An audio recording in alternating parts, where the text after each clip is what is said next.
Hello everyone, as you all know, the Great Wall Cannon has been really popular lately, mainly because of that viral short video with the young lady. So today we've managed to get our hands on the latest 2024 passenger version of the Great Wall Cannon to see what improvements it has in terms of details. So let's start with the first point.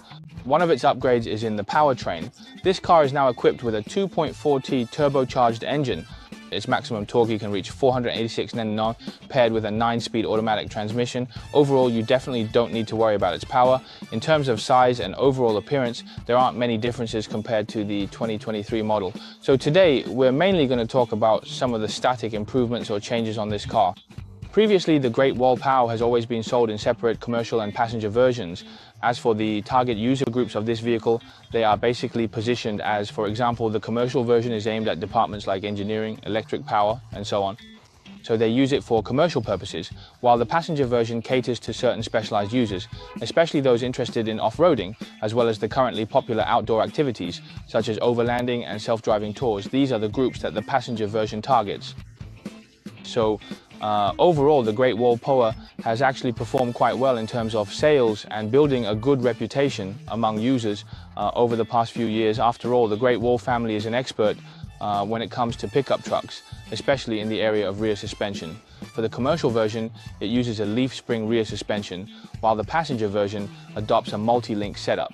Next, there are some minor differences in appearance, such as the front grille and similar details. Other than that, overall, the differences between the commercial and passenger versions aren't particularly significant. The 2024 passenger version of the Great Wall POW beside me actually comes in just two configurations, one priced at 148,800 yuan and the other at 168,800 yuan. The one next to me is the lower trim. It's actually quite easy to distinguish between these two configurations, mainly based on some of the interior features. Now let's get inside the car and talk about the differences in configuration.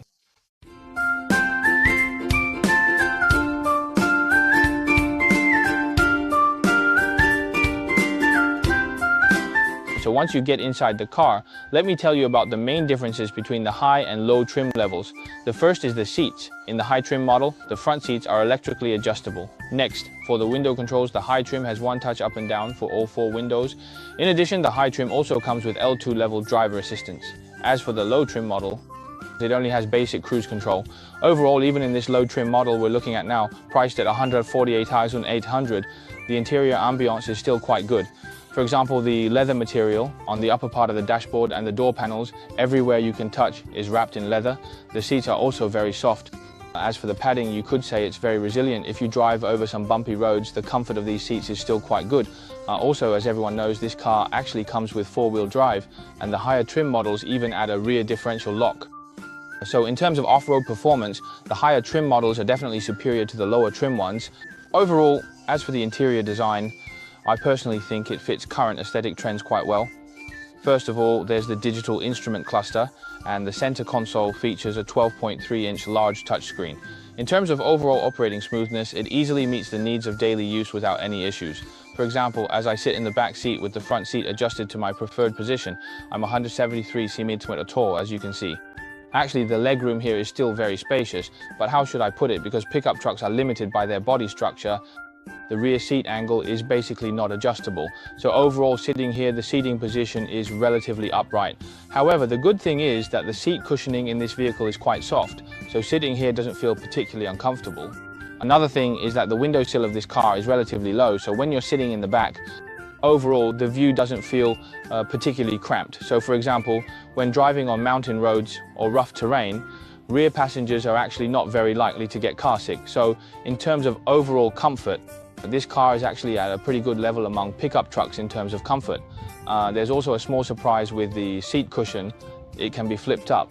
When you flip it up to this extent, if you want to put some larger items in the back, it's quite convenient because some big items can easily move around, and if you put them in the truck bed, it might not feel that safe.